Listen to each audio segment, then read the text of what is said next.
Yo guys, how's it going? I am doing now the first of a new series where I review, offer a review service to members of Chess Boot Camp Live, and I put this out to the subscribers. And Ben Jackson, 89, is up first, and Ben just said basically check out some of my recent losses and tell me what I'm doing wrong. Okay, so Ben's rated under 600 in Rapid.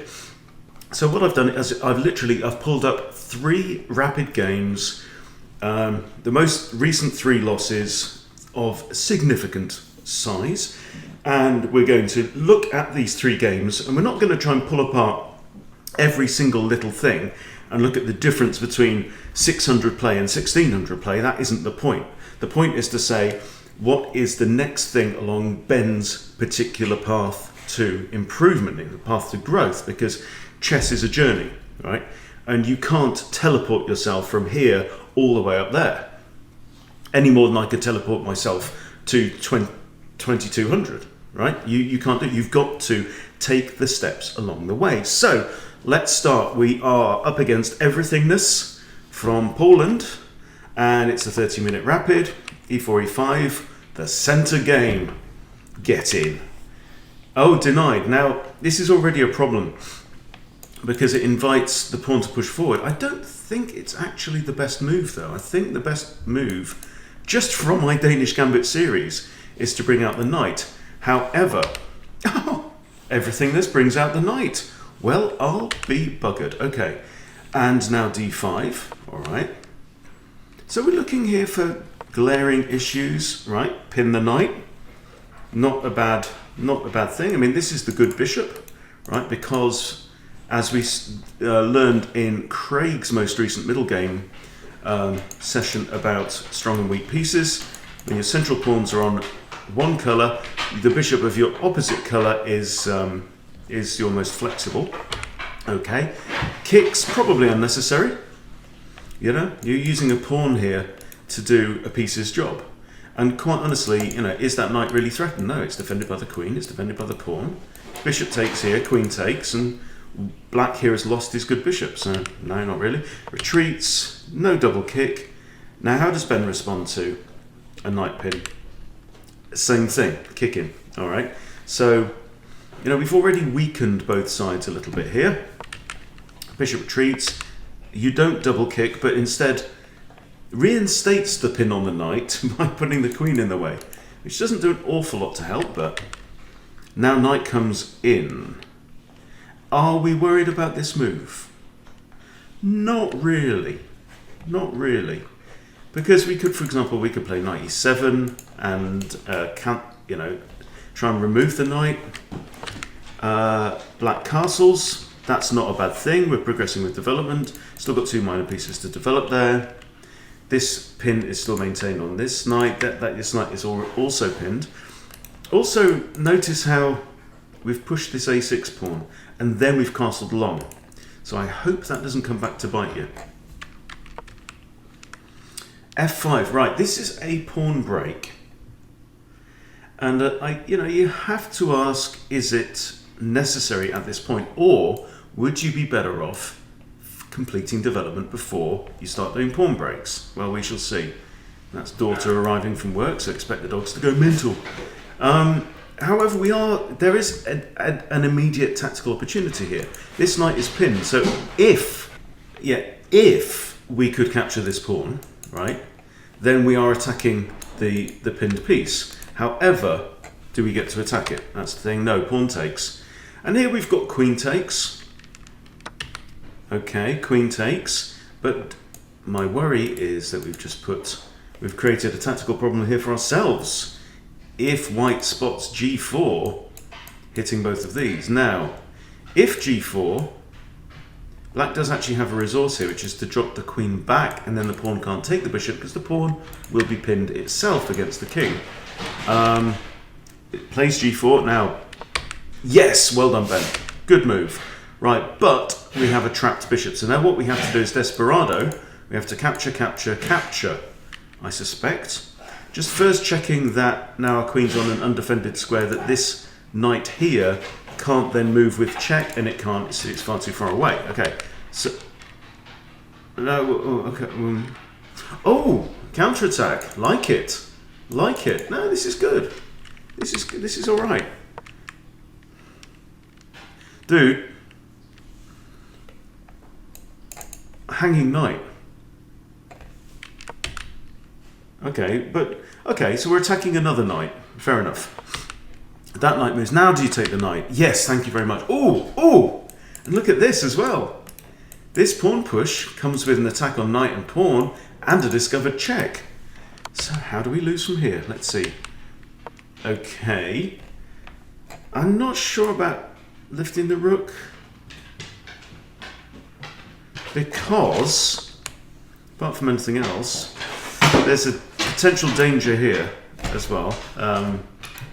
Okay, but see, knight takes pawn, right. Okay, now we're threatening the knight and the queen. This is a good move. So we've got some good tactical awareness going on here, for sure. Okay, this knight here is pinned, right? We're attacking this one as well. This knight is pinned and cannot move. So what White needs to do now is move the queen and still defend the knight, because the queen's the only defender. So that means the queen has to come here, or here, or here, or here, I think. Or here. In fact, queen g2, white is a pawn up, queen g2 might be the best move. Now, surely that just hangs the knight, right?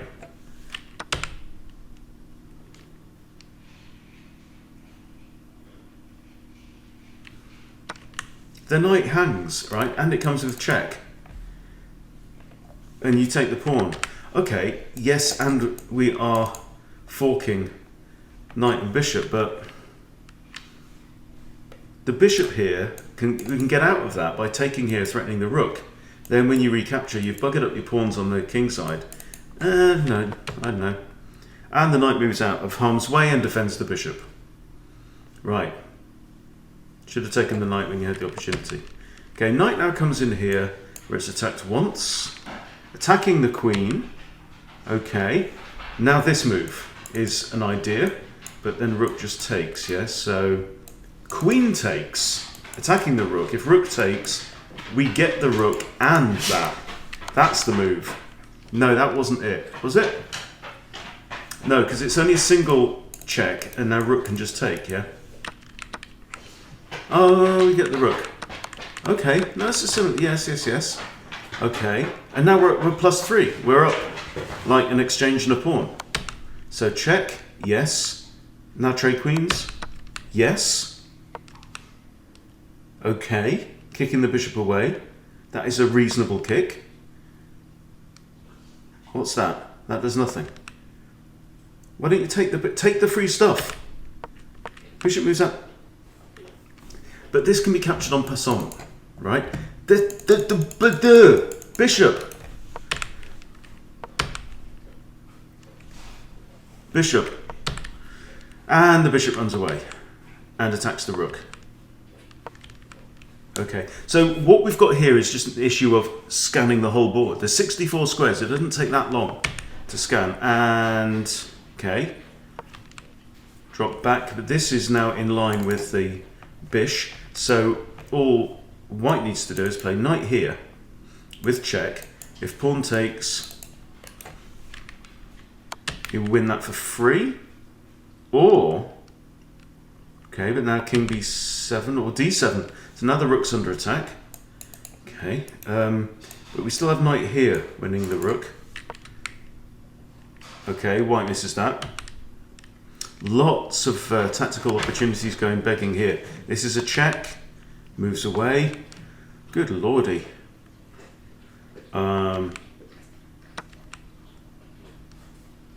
This isn't too scary. And check. And take the bishop, right?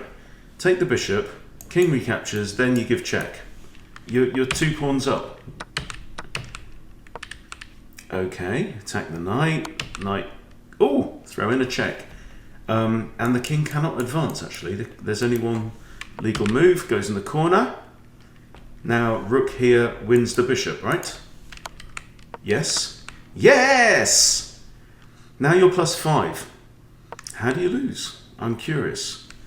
Rook here comes with check, but then king here actually forks rook and knight, so you have to be careful about that. Now you're forked. You're forked. That defends nothing, but the knight can be captured. Okay, we've just given up a knight. Pushing a pawn. Check. Wow. And we're still up an exchange here. And a pawn. So we should be fine. And that just hangs the rook. Okay, that's just a miscalculation. But then time pressure down to 13 seconds. Okay, right. Let's draw a line under that one. We'll move on because we're looking for patterns here. Okay. Now we have the white pieces. So opponent's rated 579. Caro Khan. I don't know Caro Khan theory, so I can't comment on that. Okay, we've drawn the queen out. Knight comes out. E5's always a thought here. Comes with tempo. E5, good. Okay, pinning the pawn. Nice one, Wotroto. Right. Blocks the pin. Now the knight is again hanging, and the knight comes back. We now have two attackers on this pawn, only one defender. Defends again with a pawn. Yeah. Couldn't have defended with a knight because of the f3 move, so... Oh, another attacker. Ha! And now the knight can move. That's nice play. It's nice play, Ben. And now threatening that. So there's a big tussle over e5. And this doesn't really do anything. Pawn takes, bishop takes, pawn takes. That's all right, actually. I think you're all right. And another. So we're just lining up. What's that for? G4. G3, I kind of understand, because then if pawn takes, you recapture with another thing. But now, I think we are outnumbered. Ah, well, that's interesting. But I'd probably just put the queen here and maintain the pin, or the discovery idea. Oh, even sexier. Double check with the discovery. That's nice. Okay, and now, oh, wins. Oh, wins a rook. With check. Now, again, Benjamin, at this situation, we are, again, an exchange up, right? We are up in material, okay? We've got an exposed king. Look at this guy, right? Naked and afraid in the middle of the board. Eliminate Her Majesty. Get the queen off the board. Centralize your rooks. Get your king tucked away somewhere to safety. That's what's most important. This, no. Because look, check again. Oh, we've lost our queen. Right? You've got to learn to strike when the opportunity is there. You've got to see the tactical opportunities. And now it's a lost situation now. We're trying, but it's lost. Okay? So, what did we miss here? Okay? We've got queen tension. I mean, here, black could simply have just captured the queen straight away, right? So you've just got to play through these scenarios. Okay, option one, run away with the king, right? But what are the facts of the board? The queen is under attack, okay?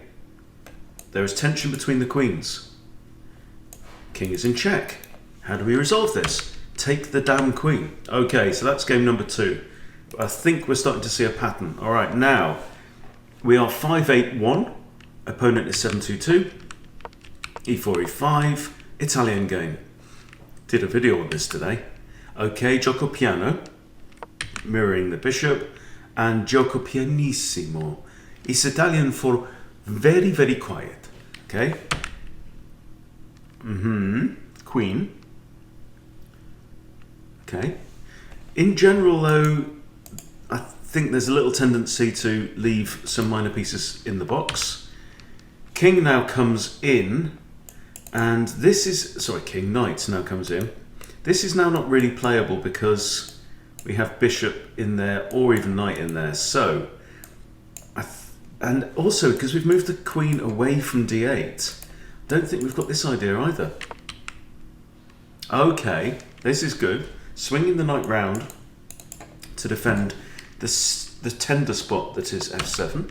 Queen comes in, now you castle and add another defense. Right, no. I mean, yeah, it's a move. It's a move. But I think castling would have just resolved your problems. And, as a bonus, you've castled. Right?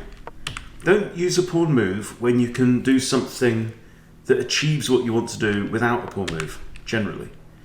Okay, this seems to be preparing d4 in the middle. But then we've got 1, 2, 3 attackers, so I'm not too scared. Oh, and now it's white's turn to make a boo-boo. Okay, we take bishop, now takes and attacks queen. No, b4. For reasons best known. Okay, here you've got a couple of nice options. Just drop the bishop back. Or you could sacrifice a knight for 2 pawns. That's another thought, but it comes with check, so hey-ho. Bishop blocks or knight blocks, yeah. Okay. Rook f8. Now, you can see now how it would be preferable for the king to be, obviously not right now with the bishop there, but in fact, could we have castled before? Yeah, we could have castled when that pawn was there. This is the point, right? Do the right things in the right order. Okay, now okay. That's a check, so I guess king d8. Yeah. Hit the bish, and here, again, Ben. My friend, you're 2 pawns up, right? Trade off. Just trade off, right? He doesn't do it. Slides the bishop back. And oh dear, oh dear, oh dear, oh dear, oh dear. Right, it's a basic tactical problem. We throw in a check. That's a nice move. Defended by the rook. But still, even you can't get this queen out of this because this is an absolute pin, right? Absolute pin. The queen cannot legally move.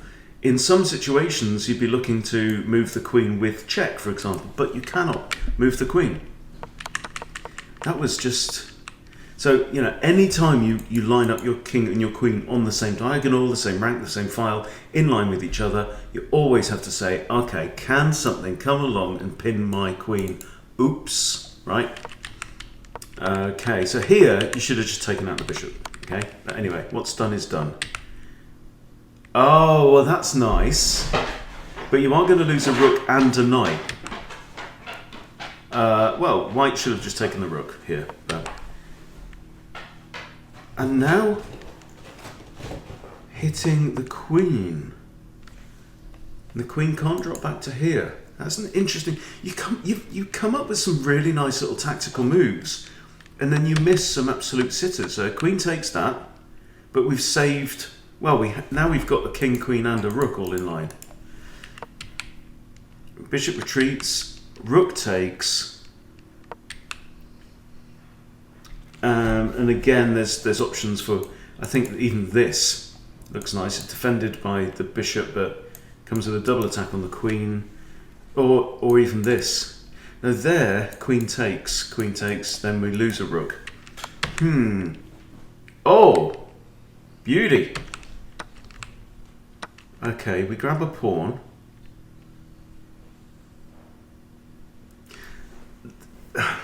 Right, problem with this is, we're grabbing a pawn. You had the opportunity here just to move the rook anywhere, right? And you win the queen.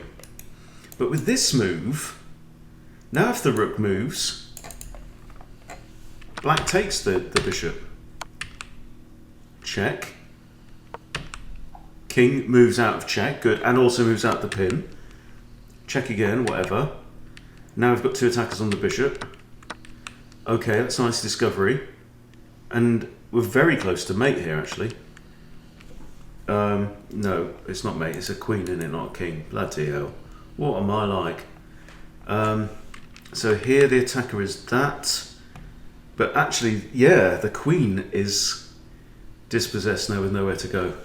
So a right tactical mess again. Yeah. So what are we saying? What are we saying?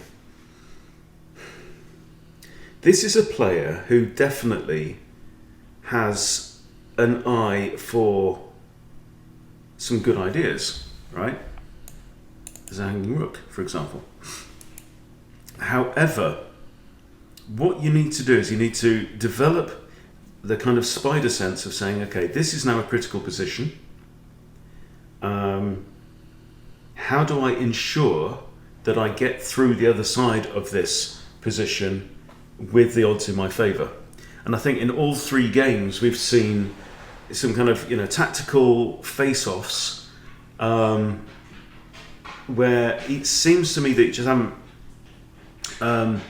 played through. Okay, if I do this, what's my opponent going to do there? And then is that good for me or better for them? Right? Or what about option B? If I do this, what are they going to do? What can they do? Is that going to be better for me or better for them? But the thing is, at 500, 600, do we expect to be seeing that? No, not really. That's more kind of 1,900 plus thinking. However, I believe that when you develop that habit, it's not really an ability because it's there on the board, and you can very clearly see a lot of what's going on the board. I think that when you develop that as a habit in these rapid games, you will bounce up the ratings a lot, because there's some really nice play in there, some really nice vision from time to time in there. You just need to increase the consistency, I guess. But thank you for volunteering. Thank you for playing some enjoyable and entertaining games. So Ben, I hope that's useful for you, and anyone else who's watching, of course, hope it's useful for you guys as well. And thanks for watching, and I'll see you soon.